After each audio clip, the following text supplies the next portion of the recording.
So many different crimes going on in this world right now. Let's just jump right into it. We're going to be talking with, of course, my official co-host. Everyone, please say hi to Jazz. And Jazz, how are you today? Hello, everybody. Whether it's good morning, good evening, good night, welcome through the air, and I wish you all, whatever time it is, a good day, good morning, and good night. How are you all? Yes, folks, good night. Thanks for coming. Let's just get right into it. We're going to talk right now with some Facebook controversy. This is a question we've got. Jazz, you have a new 24-day ban. What is that all about? Oh, man, again, fuck Facebook. That's all I got to say is fuck Facebook, literally.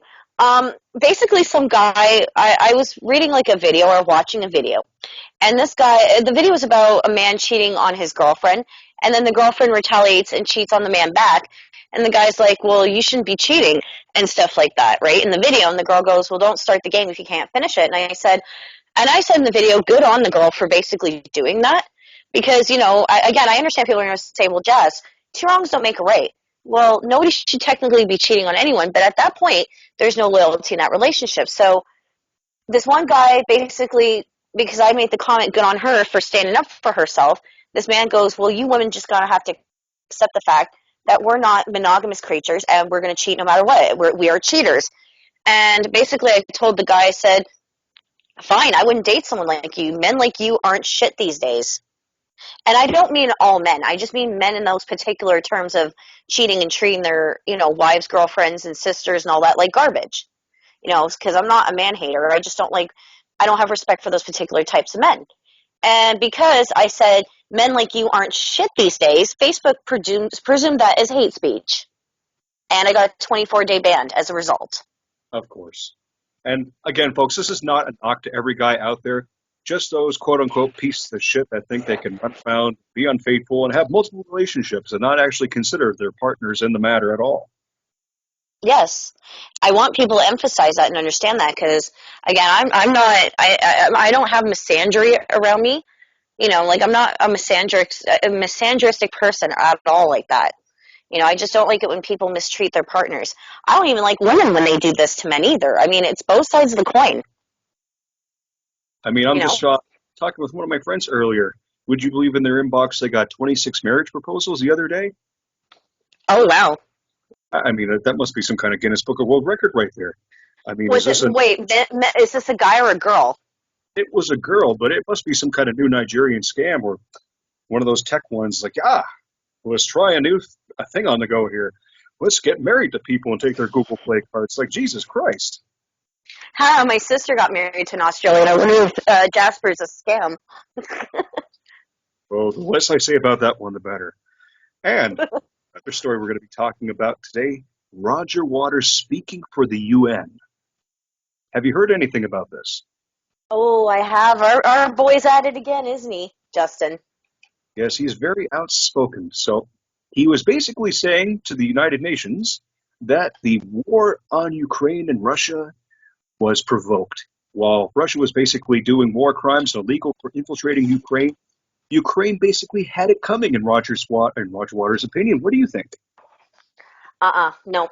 I mean, normally I nod my head in agreement with Roger Waters, but no, Ukraine did not have it coming. Ukraine, I know people are going to hate me for this analogy, but Ukraine versus Russia. Russia versus Ukraine. Russia is like that ex-boyfriend that you get rid of, and it keeps coming back like a narcissist, hovering, trying to get its foot back into there. Basically, how could he say something like that? Because Vladimir Putin wants to have Mother Russia. He wants all the countries to submit and bow to his will, and he wants all the countries to basically amalgamate back to Russia, and it's not happening. They've separated. They have their own government. They have everything that makes them run as a country. And same thing with all these other surrounding countries like Latvia or Kazakhstan or however many other ones have separated. I don't feel Roger Waters was right with that statement, and I think he really needs to really think about what he just said there. This part of the audio, but Mr. Waters is a very controversial figure. And of course, there are people that are backlashing against him, saying he's out of touch, that he's a Putin apologist. I mean, his own ex-wife, I believe, said the same thing. Personally, I don't understand. know. I mean, I even understand okay, there's even Ukrainians that are pro-Russians. There are Russians that believe in the Ukrainian side. I understand even within the countries there are divisions between people's thoughts and belief systems of whom they or think like what is right. You know, there's some Ukrainians that want to be pro-Russians. There are some pro-Russians that don't want anything to do with what the government's doing. But I think we need to really protect ourselves, everyone around the world, from these dictatorships. Because if you really look at it, and I'm really surprised Roger Waters would be on the side of Putin with this one, because his father died in World War II when Roger Waters was 5 months old, and his mother died a couple years ago on February the 18th. You know, one day prior to my birthday, which subsequently, by the time we finish recording this podcast, my birthday will be here. But sorry, side note. But the point I'm trying to make is he knows a thing or two about war. He knows what the devastation of war can do to others. Little children that are losing their parents to casualties of war, children themselves that are dying in war, pets, elderly, however you're making this, right? It is something obviously we should be considering. Even Ukrainian diplomats are looking into the lyrics that Waters wrote. Like, we're looking at another brick in the wall. We're looking at tracks that appeared on Dark Side of the Moon. And hypocrisy is coming into place, saying, is Well, this the same person? well, because Roger Waters did say in the song "Another Brick in the Wall," "Daddy's come, flown across the ocean, leaving just a memory, a slap shot in the family album. Daddy, what did you leave behind for me?" All in all, it's just another brick in the wall.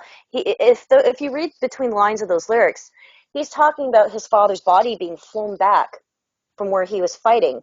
And as a 5-month-old baby, he would have no recollection of his father. A slap shot in the family album. War basically blew apart their family because Roger Waters was raised by a single parent from that on. And And his mother was quoted, and I will say this, sorry, I didn't mean to cut you off there, Justin. His mother said, when you're considering facts, because his mother was a school teacher, when you're researching stuff, she told Rogers, because I listened to an audio clip of his speech, his own mother said, make sure you look at every side, and the easiest part is basically doing the right thing. That's the mentality he has. Look at everything from every side, but do the right thing. And what the right thing would be for his opinion and his mindset and what he thinks is right. Not the masses, what he thinks is right. I'm just looking at an article here. This is from BBC.com, and it's talking about the very subject. It starts with Roger Waters, former Pink Floyd star's UN speech criticized by Ukraine. And it starts with Pink Floyd star Roger Waters has used a speech to the United Nations to repeat his controversial claim that Russia's invasion of Ukraine was provoked. The musician invited by Russia to address the UN Security Council. He called for a ceasefire and condemned Russia's illegal invasion, but also denounced provocateurs in the West who he claimed were responsible. Ukrainian ambassador Sergei Kitseva called Waters' speech another brick in the wall of Russia's disinformation. Russia asked Waters to address the 15-member Security Council following an interview with a German newspaper in which he praised Vladimir Putin's leadership. However, the 79-year-old singer who appeared with his dog surprised his sponsors by modifying his position on the war. The invasion of Ukraine by the Russian Federation was illegal. I condemn it in the strongest possible terms. I don't know, man. He's giving too many mixed signals for me. Like, I'm sorry. So the question you have to ask here, because it sounds like to me he's jumping back and forth. It's like 1 minute he's on the side of the fence of Ukraine. The next minute he's jumping the fence, going on the side of Russia. I mean, which side are you on, buddy? He's completely undecided, I think, my personal opinion here. Oh my goodness. Okay, yeah, because again, I myself have a disability, and sometimes when you have to tell me something, you have to repeat it a couple times. But like I said, it's hard to determine because it sounds like he's jumping between both sides here. Rather than representing the views of Russia, the musician said he was speaking on behalf of 4 billion or so brothers and sisters, the majority of Earth's population. He continued, so what do the voiceless millions have to say? They say thank you for hearing us today. We are many who do not share in the profits of the war industry. We do not willingly use our sons and daughters to provide fodder for your cannons. In our opinion, the only sensible course of action today is to call for an immediate ceasefire in Ukraine. Not one more Ukrainian or Russian life is to be spent. Not one. They are all precious in our eyes. So he's going back and forth here. Well, I do understand that statement just as much as, okay, I get what he's saying there because, yes, casualties of war, he doesn't want anybody to get blown to shreds. He doesn't want to get anyone to get hurt. You know, casualties of war, ceasefire. He wants everybody to stop fighting. But the problem is, yes, he made a good point. Government officials, they fund the war. It's the poor people that have to go and fight. You never really hear the politicians fighting the wars. It's always, like I said, it's always the poor people that have to go and fight for these politicians. These politicians have beef with other politicians, or they're the ones that have problems with every other country, but it's your townspeople or your men or your women that have to go fight. And yes, soldiers willingly do this. They want to fight for the cause, which again, they choose this. Or sometimes in some countries, you're not given a choice. You're automatically drafted if you're able-bodied and sound-minded. I mean, I understand Roger Waters, drawing a line in the sand with okay, well, if we continue this war, you're spending all this money and you're killing innocent lives, whether they're the soldiers or whether they're the townspeople. But then here's why I disagree with Rogers, because Ukraine is just trying to protect its territory. Ukraine is trying to protect its country. For somebody like Vladimir Putin, that is clearly not respecting the boundary of Ukraine. It's his own country. Ukraine does not want to come back to the Russia Federation. Ukraine has been sovereign-free years from Russia and separate.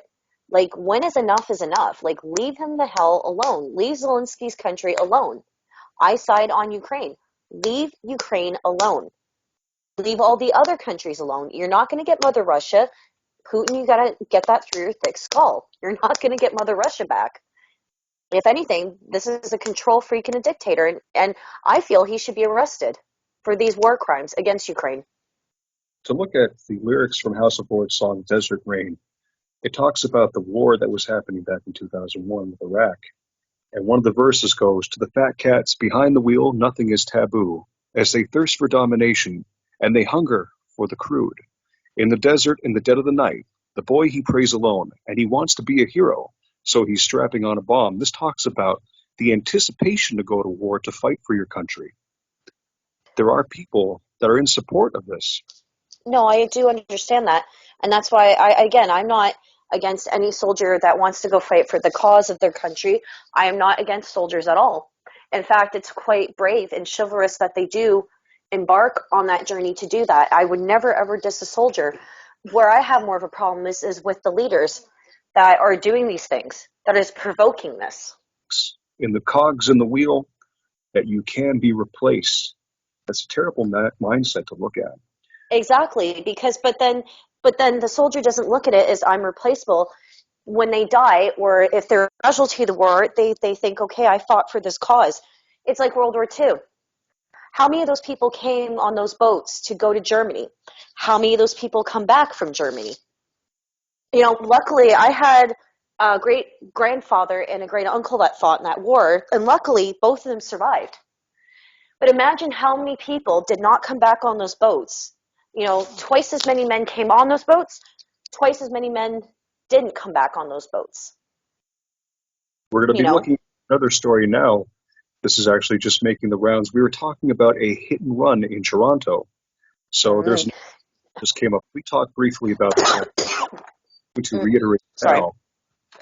That's another different type of casualty of war, actually, come to think of it. Different type of war, Yes. It's obviously urban violence that's continuing and now being ruled as a homicide.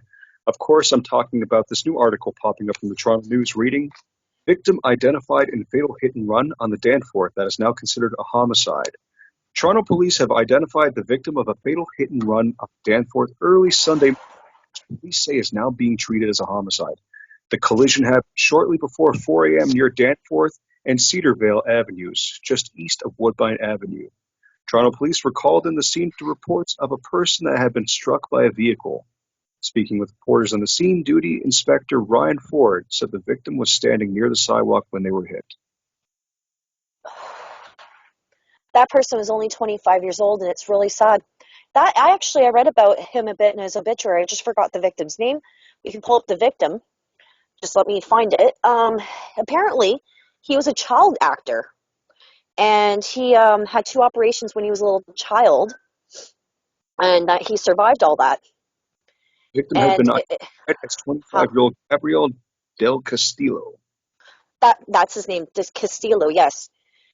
And I like I said, it blows my mind. That kid was only 25 years old, and that kid did more than what our 32, 33, and well, you're going to be 34 this year, that our lives did. And it's just really sad it was cut short, literally. What's even cowardly is whoever did this to this poor kid. You do a hit and run. It's a privilege to drive, and you choose to hurt this kid. Natasha Balak witnessed the incident and told CP24 that she heard yelling outside of her nearby residence just before the pedestrian was struck. She said at the time there was an altercation between a group of young adults and a man who she believes in his late 20s or early 30s, which ended up with the man getting into his car and deliberately driving the vehicle into the crowd of young adults. They were able to get out of the way, Balak said. She said the driver then made a U-turn on Danforth Avenue and drove towards the group a second time. He had seen a gap and basically hopped on the curb in his vehicle and hit the one man, she said, adding that soon followed shortly after. As it was said in his obituary, the death was senseless. There was no need of that. What was the fight? No one knows what the fight was about. Like, why run over an innocent pedestrian?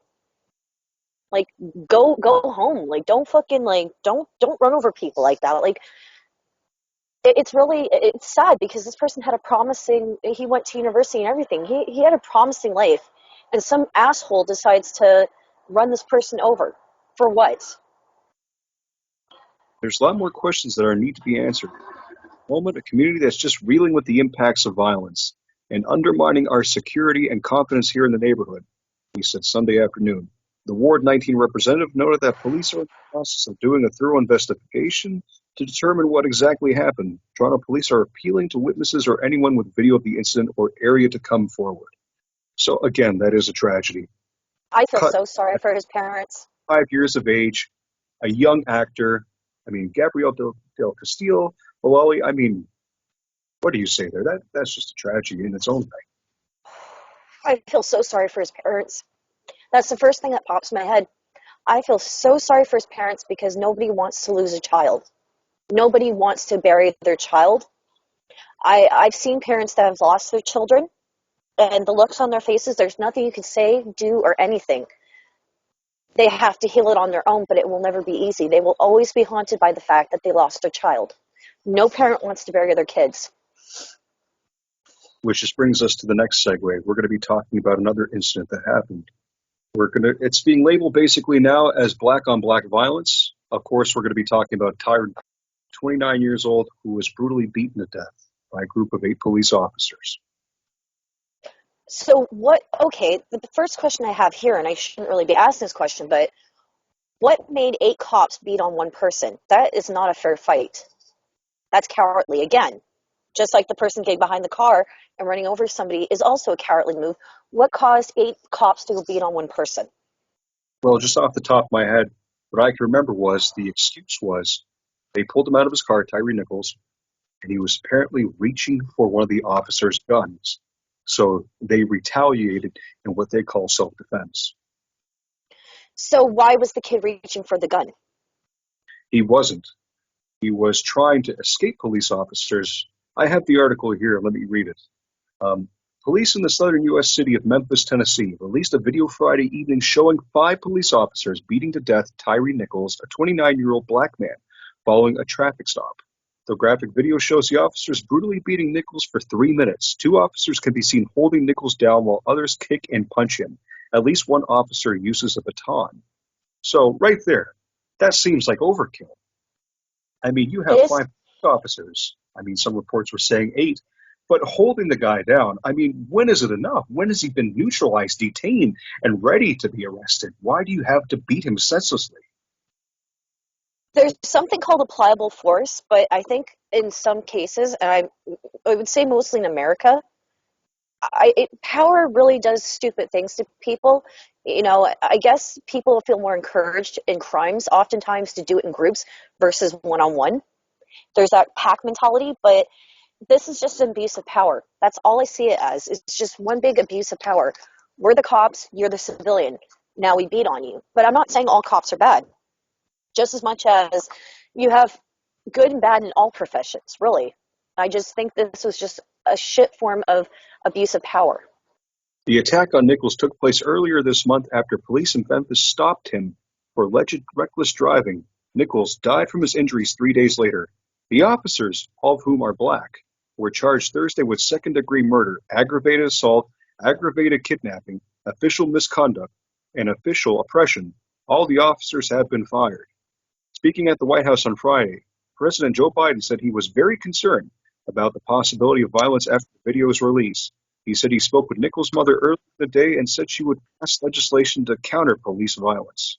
In a statement, Biden said he was outraged and deeply pained after watching the video. Well, I mean, I could take one of the lyrics from Blacker the Berry from Kendrick Lamar. 6 in the morning, fire in the street, burn baby burn, that's all I want to see.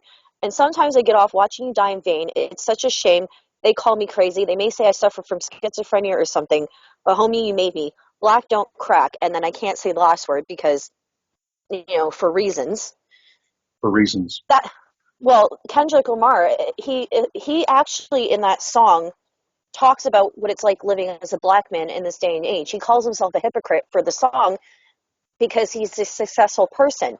But he's also saying as a black man, or as a black man living in America, he's faced challenges being that race, the persona, who and what he is. His existence alone, he feels probably as a black man that he feels like he's got all these challenges, all these problems. Just him existing is causing people hatred. So I'm going to continue on here. The most painful thing that I can remember seeing this on the news, Tyre Nichols' parents were watching the video of their son basically being beaten to death. Would you release footage like that to the press for general consumption? That's a hard one. I mean, how do you even answer that? Because, I mean, I cannot imagine being a parent of a child that happened to have died like that. I don't even know.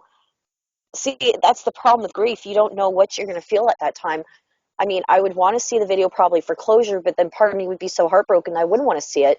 And putting it to the masses, I mean, I don't want to say it's educational because it's a really sad thing that we have to show viewers of what it is. But then if you don't show it, then the truth won't be told, right?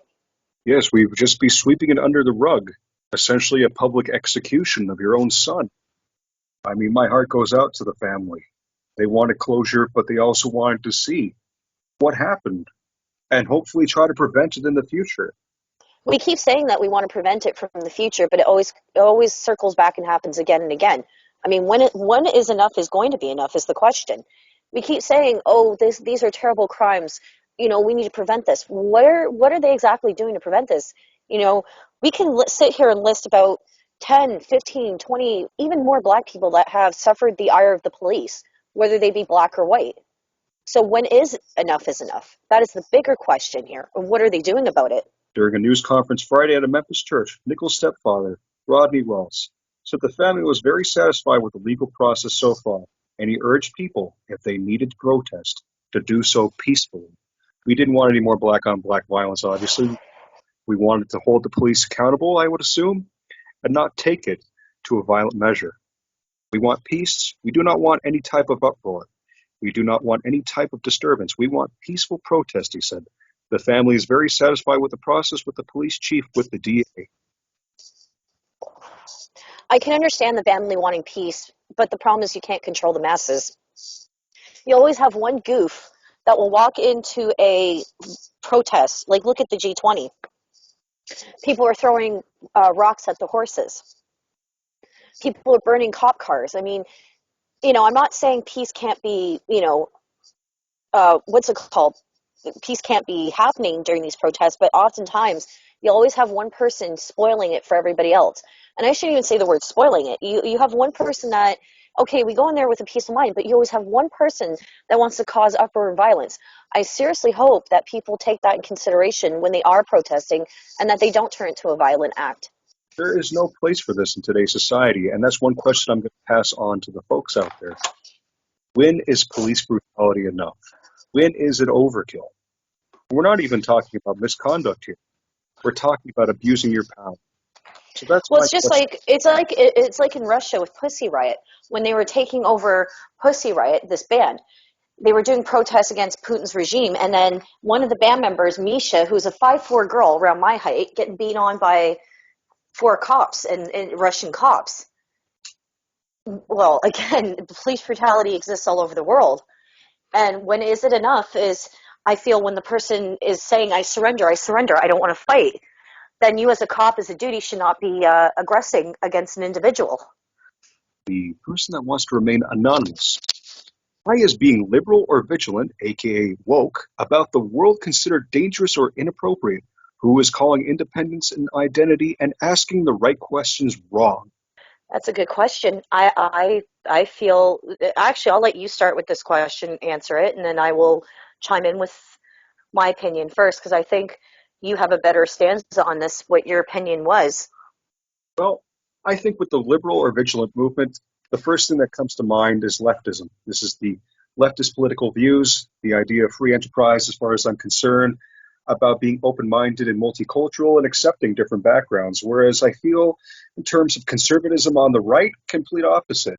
I think anyone that's independent and standing out, to look at it from a detriment standpoint, I think that's a right political comment, honestly. The funny thing is, I remember I dated somebody who was right winged, not my intentions, but he later turned that way. And then I have a friend who's leftist. And then both sides were telling me, you have to pick a side. You have to pick a side, or, you know, then your voice doesn't mean anything. My thing is, I'm towards the middle. There's some issues that I do agree with the left, and there's some issues I do agree with the right. Because I think it's dangerous to have one extremist viewpoint on one. And when you look at it from a hyper stance of both sides, I think both of them on an extreme point emit violence. They produce violence. You have some leftist people tearing down history because it's deemed wrong, but not educating why it's wrong. You have the right people, neo Nazis, and different types of viewpoints that are very racial, and that's wrong too. So I mean, I see both sides that are kind of like they're hypocrites in themselves. Oh, we want our opinion viewpoints. We want to speak our mind, but we're going to produce violence. I don't agree with any side really. Like if you start to be violent and extreme, that raises a concern right there.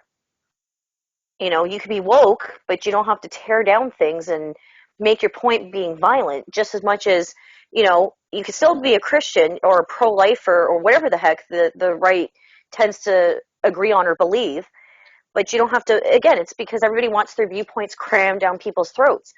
We live in a society where we have to pick a side and be brainwashed by either or side. What happens just being a mind that just thinks for themselves and say, I may not agree with everything to the left and I may not agree to everything to the right, but I agree with what I agree with because it's right in my own moral compass. Like, why can't we just have more of a free thinker within themselves of how they choose to think, if that makes sense?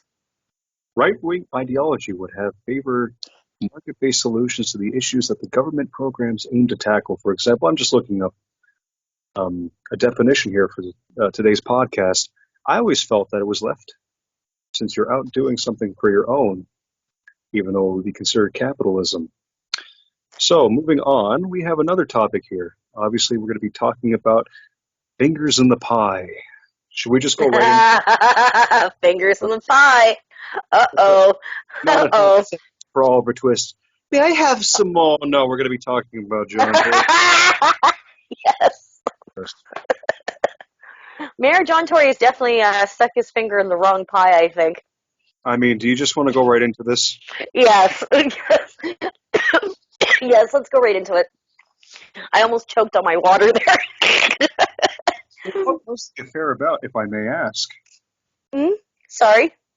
The affair, John Tory, I believe he was having an affair with one of the council members. And this is the ironic part. So think of it this way. He's old enough to be our dads, right? Because I think, John Tory, how old is he? Like, in his 50s or 60s, right? I would assume early 60s. Okay, picture this. Now, again, I know you say you don't want children, right?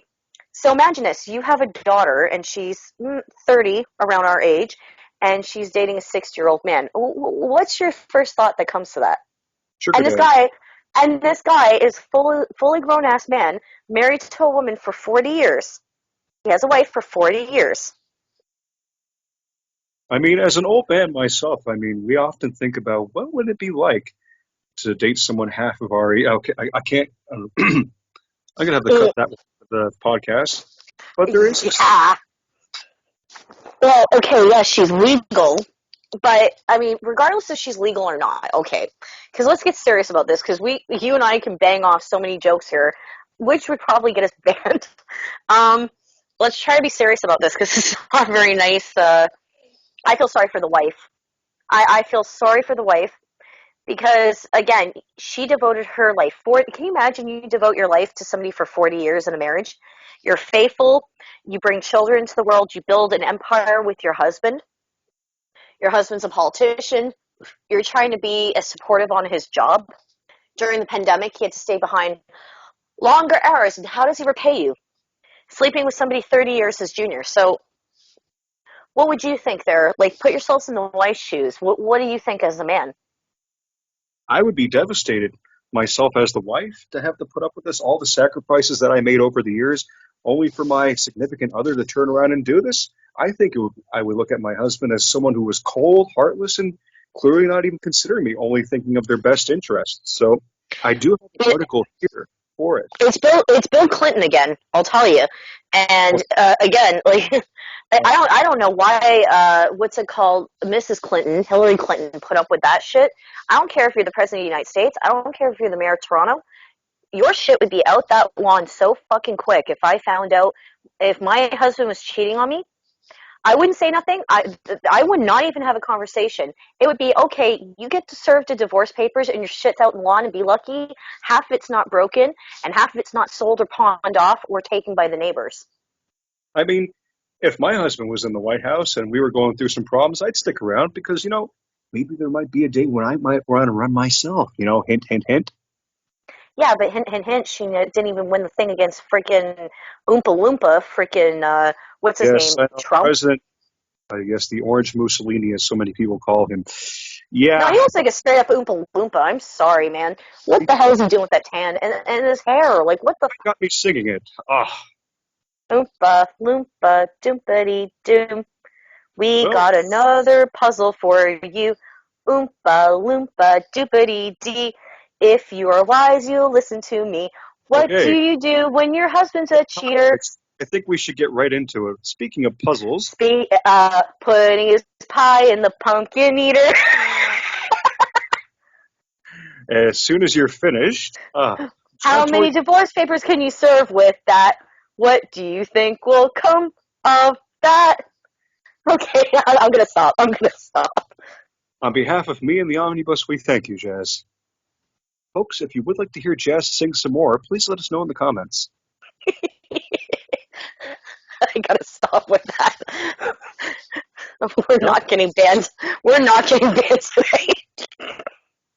John Tory's recently disclosed affair with a former staffer and resulting resignation as mayor of Toronto has brought a blowout ending to the straight-laced, button-down, moderate conservatives' otherwise uneventful tenure in the city's top job. Tory honed that reputation over the course of his business and broadcasting careers, as well as two relatively drama-free terms he served at City Hall. The third mandate Drama free. yeah, I have no respect for this guy. Watch, some idiot's gonna make a porno about fucking John Tory and his mistress. You please watch. don't, folks. We don't need that on Pornhub. Honestly, we don't. Let's have some respect for our city at Doom, large. doom. Cue Pornhub. Doom, doom, doom. Boom, boom. Tory's whole raison d'etre was stable, calm leadership with no drama following the scandal plague of his predecessor Rob Ford, said Peter Graff, an associate professor of political science at McMaster University. In contrast, Tory was internationally presentable and gave the sense he was actually managing files at City Hall, he said. Oh my god. So he was doing it on company's time if you really think on that for a minute. Like, really think on that one for a minute. He's supposed to be doing stuff to help our city. And what was he doing? He was getting lip service as he's doing these documents. I'm just progressing through some of these articles here, trying to get the bulk of the information instead of the runaround for our listeners. The mayor of Canadian City, Toronto, has resigned unexpectedly after admitting to a relationship with a former staff member. When a man cheats like that, I, John Tory's respect, like I had very little for him to begin with, but now you may as well just take the word respect on a piece of paper and put it through a shredder at this point. John Tory's announcement came shortly after the Toronto Star newspaper reported that he had an affair with a 31-year-old woman who he did not name.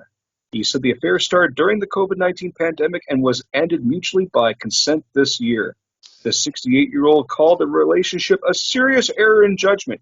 In a statement, Mr. Tory said, "I am deeply sorry and I apologize unreservedly to the people of Toronto." Okay, okay, serious error of judgment would be forgetting to wash your dishes for a whole week. No, I don't understand why he would say, oh, it was a serious error of judgment.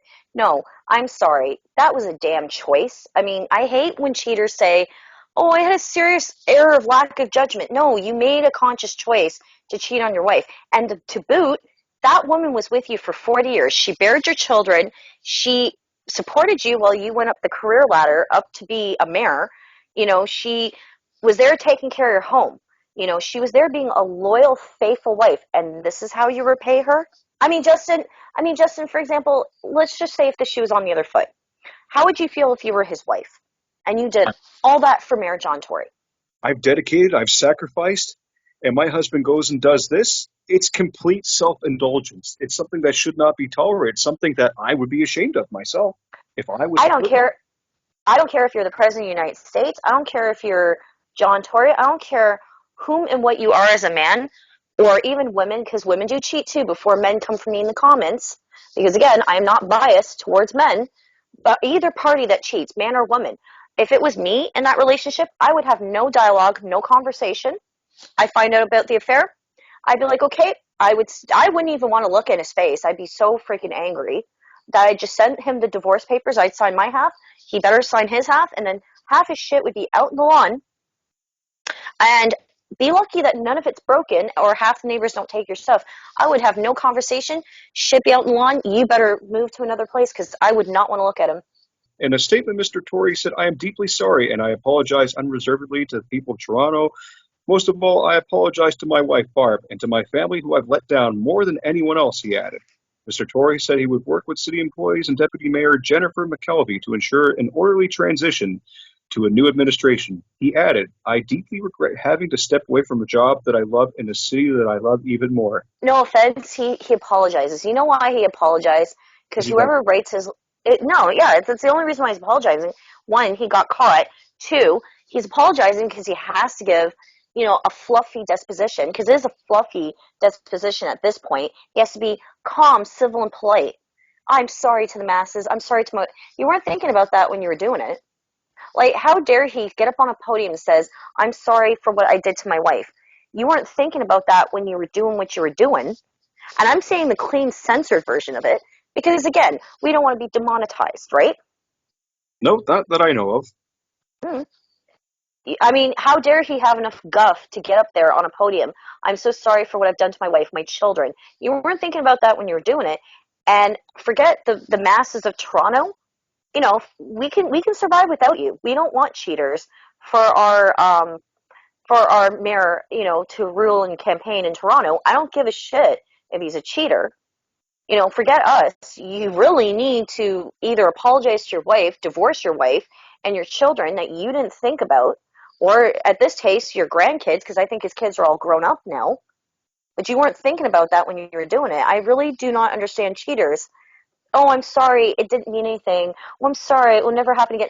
No, it takes 2 seconds to be a decent human being to really think about what you're doing. And I understand men and women have different impulses, because we're talking about a man here before people come for me again in the comments. I understand impulsivity. Well, where's your self-control? You're willing to throw your marriage away for this. Was it really worth it? You say you lost a job that you love. Well, you should have thought about that again. Actions have consequences. You're losing a great job over your loins, pretty much. You have no self-control downstairs to control yourself. So no, you have a right to lose this position because you didn't think about any of the consequences. Actually, he was speaking for a council or something, or he was, again, I think he was in council or speaking for something, and everybody was booing him. Of course. There was Yeah. And again, I mean, I would never call myself perfect again. I mean, anytime I've wanted to walk out of the relationship I was in, I wouldn't say I've never cheated, but when I felt something different for a partner, I immediately ended it. There really is no excuse here. I mean, if you're not really happy with the wife, he should have just ended it and did not want to be with his wife. But you got to understand with politics too, and I think people are forgetting this. Politicians have to maintain an image, and most of the time, when politicians are in power and leading, they want them family oriented. They want them with a wife.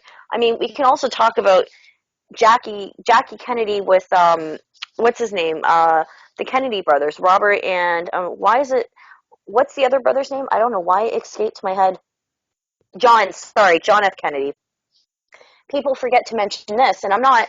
Again, I love Marilyn Monroe, but I have to say this: I really like Marilyn Monroe, but she both had affairs with John F. Kennedy and Robert Kennedy, and Jackie put up with that. And again, it's cheating's rampant when it comes to politics.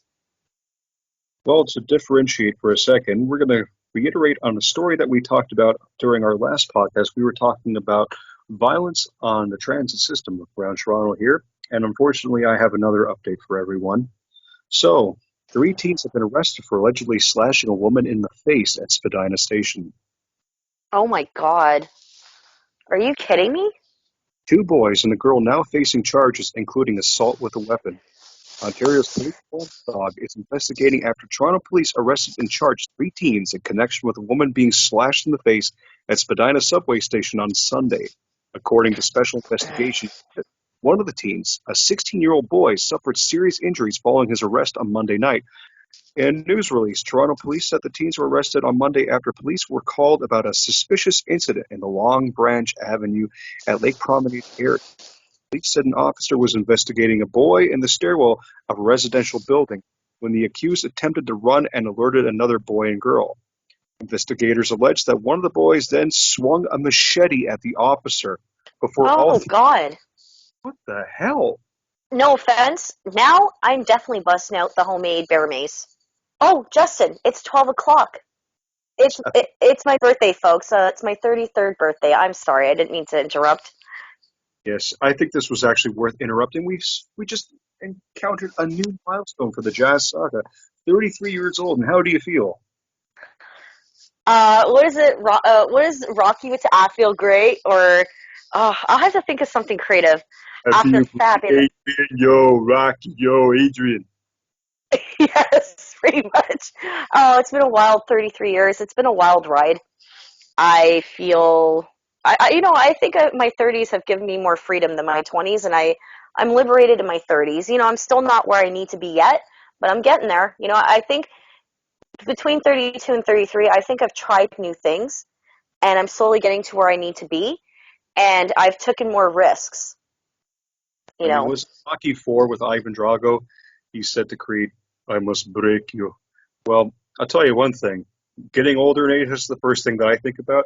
I mean, just a couple hours ago, I was taking my dog out, and of course, it was all rainy and muddy, out by my property, and I just slip, and my back hits the floor, knocks the wind out of me. I'm like, oh, I just broke myself.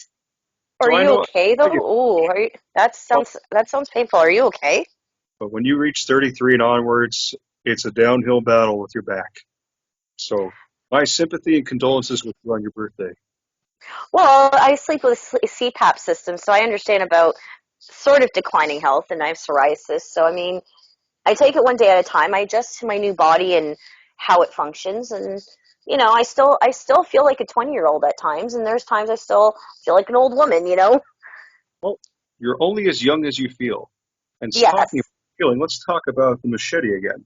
Police say Oh that God. a 15-year-old boy, a 16-year-old boy, and a 15-year-old girl were allegedly the trio who got into an altercation with a woman at Spadina Station Sunday evening. In that instance, investigators said a male spat in a woman's face and repeatedly pushed her before pulling a knife and slashing her, causing facial injuries. All 3 suspects then took off, police say. None of the teens could be named under the Youth Criminal Justice Act. All 3 teens are facing multiple charges, including assault with a weapon. They were scheduled to appear in court Tuesday morning.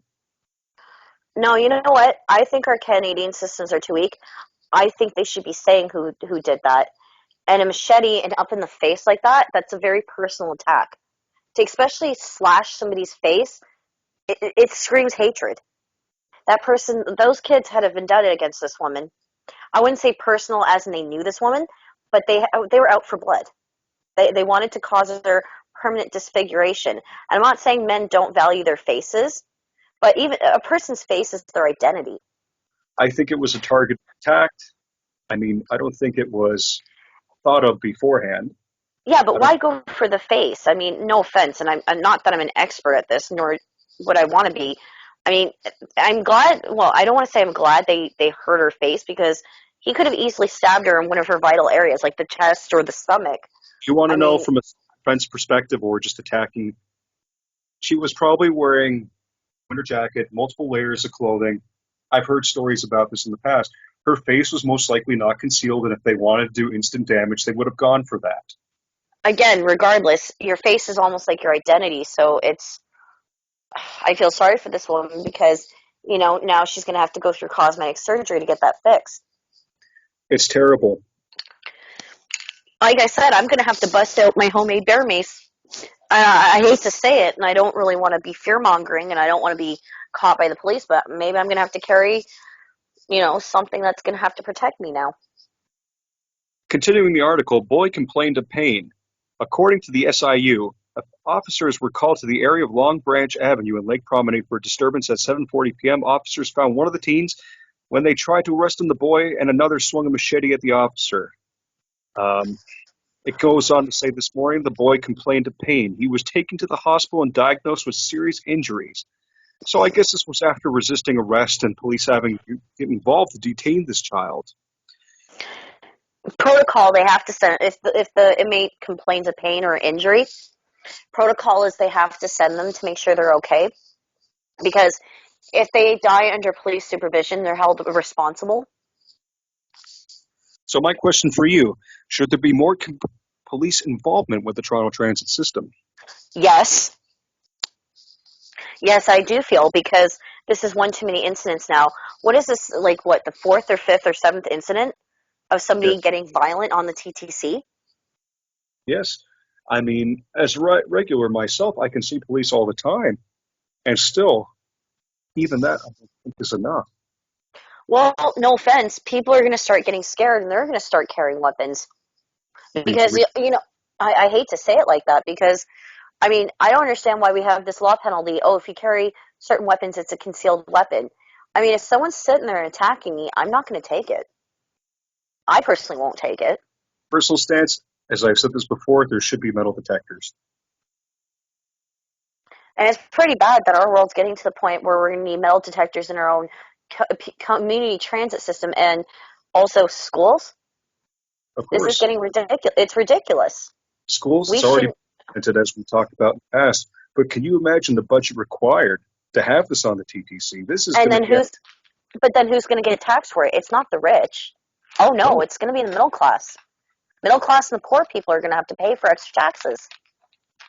fares are going to be raised substantially, if not already. As a joke, it's not like Meritori is not going to fix this problem. No, but you know what? Maybe we should consider having a few extra mistresses to help pay for our bus fares from now on. Yeah, I completely rescind my comments for legal reasons. you'd have a heirloom. You know what? To end on a more positive note, I do have some extra mail here. This just got sent in a few minutes ago. Should I Oh, read it? This is a yes, yes. question for me. We talked about this briefly off the air in the past, but you know what? I'm going to dust this one off. So I got another email. Here it goes. Hi, Justin and Jazz. I've heard you guys talk about it briefly, but can you mention the Home Depot story? Okay, Oh, what was the Home Depot story again? the Home Depot story. Okay, we're going to dust off another chestnut here. So, years and years ago, when I was in the home renovation business with my father, my dad, he was quite synonymous with picking up a thing here and there. And so, like, if sometimes we would go and get extra wool or the wire to tie the ladder up. sometimes we like to go and use. You ever see those orange dollies you wheel the lumber out with? Yes, yes. Yeah. So one day, Pops, he says, you know what? We should go get that. We should go pick that up and bring that to a job and just borrow it for a while. But Dad, that's stealing. No, no, no. We're gonna bring it back. So Yeah, the whole we're just gonna borrow it for a while. I see where this is going. like it's the local library. So one day, come back. I think it was like a lunch break or so. We're finishing up. We're gonna go get some more lumber and keep abusing the dolly. The manager, he comes out and stops us. Hey, are you guys stealing property from Home Depot? We should report you right now. Dad, he speaks up and says, but no, no. We just found this orange dolly in the neighborhood, the nearby neighborhood. And as good Samaritans, we wanted to bring it back to you. The manager, he went from being pissed off and he stopped and he started smiling. He said, you know what? Just for being so kind and honest, we thank you guys. And just this week alone, we're going to give you 10% off your orders just this week as our gift to you. So the manager Oh walks. My dad says, it pays to steal here at Home Depot. my God, your dad's a con artist, man. Yeah. Yeah, I think I'm going to cut this one off and save it for the Patreon. So, No, man, I should get hits and tips for your dad, eh? yeah. That's brilliant. Yeah, I mean, I you have to give your dad credit, man. He really thought on the spot with that one. I know my dad's always been quick on his feet, something I apparently didn't learn on the job here. Well, it's survival. You have to think quick on your feet like that. It's very survivalistic. Yeah, the art of bullshit is an art that I need to master. So, going from your notes, do you have any other topics that we somehow missed in our podcast? Let's see here. Keep in mind, I edit what everything, including the Home Depot store. I'm just going to edit that out. That's okay. Let's see. Northern Lights tour. Okay. So, hold on. We're just going to take a little Oh yeah, break. and we should also mention about the COVID numbers on the rise too, and Okay. recession, Okay. You know and what? I'm going to lead you. and I'm going to let you deal with that one. We're going to start it again in 3, 2, 1, and go. did you notice in the grocery store how foods went up in prices to do with the inflation? Yeah, so I was wondering why my eggs cost 11 more fucking dollars this week, and why is this? Well, we're in inflation, and I heard that we're possibly going to be going into a recession soon. We talked about the recession again. So, Mm. and apparently also the COVID numbers are on the rise. Do you have any incidents on that? Ugh. I hope we don't go for another lockdown. I feel that, you know, a lot of people don't want to go for the lockdown, but it's like, well, what's the solution at this point? I think Doug Ford said we are not going to another lockdown because simply put, our economy wouldn't be able to handle it. Typical. I mean, because they should have taken, I think our prime minister should have taken more cause and effect. When this was starting to go down, he should have protected our country a bit more. I mean, we are thinking about putting in more standard protocols with sneeze guards. I mean, you go to just about every bank these days and you got those guards set up. We still have social distancing queues, and that even with jobs and applications, many places, again, you have to be fully vaccinated before you can even apply for work. And you have to, well, you don't have to provide paperwork for many jobs these days. They just want to know yes or no, as far as I'm concerned. Well, I also saw too, like for example, I went to a Valley Village just to get some vintage looking clothing.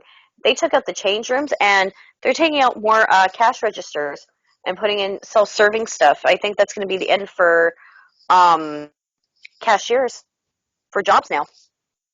I don't know why they're taking away the change rooms. I found that as a major inconvenience. You see people basically changing in the aisleways and their wife beaters trying on clothes and that. I don't know if they're trying to deter shoplifting. I mean, if any of our listeners are listening to this and you know why Value Village is doing that, please, for the love of God, let us know because I'm drawing a I line. I I think because it takes more effort for them to clean the what's it called, the change rooms, because it's, you know, they people would spread their germs, I guess, if they're touching things while in the change room. I mean, I was just reading into the norovirus. I mean, That was the nasty stomach bug that we've been having going around now. There's been people complaining about chest issues. Even my friends in a local band, they were going to go for the annual Wacken metal battle. They were going to go and try to win tickets to go play in Germany. And Germany are technically the world's most prestigious metal festival in the world. And their singer, obviously, my condolences. He got so sick, and he had to pull out. The rest of the band had to take his place. Basically, it was tragic. It's affecting everyone. Ooh, wow, Germany. That sounds really fun. Yeah, everyone competes. It's amazing, really, just to be able to give them the opportunity to go abroad to play to such a prestigious audience. I Well, mean, that sucks that it sucks that he gets to go Avitasen to his friends. Avitasen, or as they say, well, I don't want to say Schweidefen because we're not laughing at his displeasure. I think it's terrible. It's trying to think. Can't remember how I, to say no good in German. It's just terrible. that's not good. We'll just leave it at that.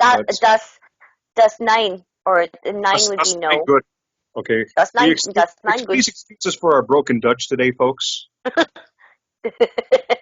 We do leave you also. Yeah, I'll brush up on my German a bit more. I was actually getting pretty good at it, actually. So sexual assault victims turned away in Manitoba. Okay, That's a major issue. I'll let you start with that one. Okay, so basically in Manitoba, and this is what I don't understand. So let's just say if you get, well, trigger warning, because I know some people are going to have a hard time with this. So let's just say if you get a sexual assault or rape by somebody, you go into the clinic or the hospital and say, look, I've been raped. I need a rape test, done on me, or rape kit. They tell you to come back later. What do you do then? As a woman, I mean, because I know men get raped too. Before, again, people come for me in the comments. Evidence states this: if women feel dirty and men feel dirty after an act of rape, they should be collecting all the evidence right when it happens instead of telling people to sit in the waiting rooms or come back later and stuff like that. It's terrible. I mean, I was just thinking about reading up on an old story that happened in India, where I believe it was a politician that was insisting women that were going through rape cases, if you're under fire, if you have someone that's on top of you, and you're basically fighting for your life, sit back and enjoy it. Oh God, ew. Could you imagine No, that? there'd be a lot of felonies. You know what? If I was running a country and somebody was doing that to any gender, because again, I can't just say, you know, one gender over the other, I would give people the legal disposition to basically defend themselves if somebody's doing that to you, and you would get no charges put on you if you fought off an attacker, and if you accidentally hurt somebody to the point of death, you know, fair game. I'm sorry, I couldn't just stand there. I couldn't lay there and take that. I would fight to the end. I If you couldn't do could. that. Yes.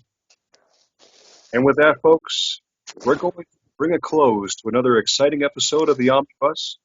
And please, if you do have any questions, feel free to email us. We're on Spotify, we're on YouTube, we're on Anchor, and soon we'll be on the 6 o'clock news. So, Jess, would you like to close with anything? Well, wherever you are listening into the world, good morning, good afternoon, and good night to y'all. Until next time. Until next time, folks, please keep it classy. We love hearing from you, and thank you for continuing to support us. And as I always say, we'll see you at the races. Bye for now.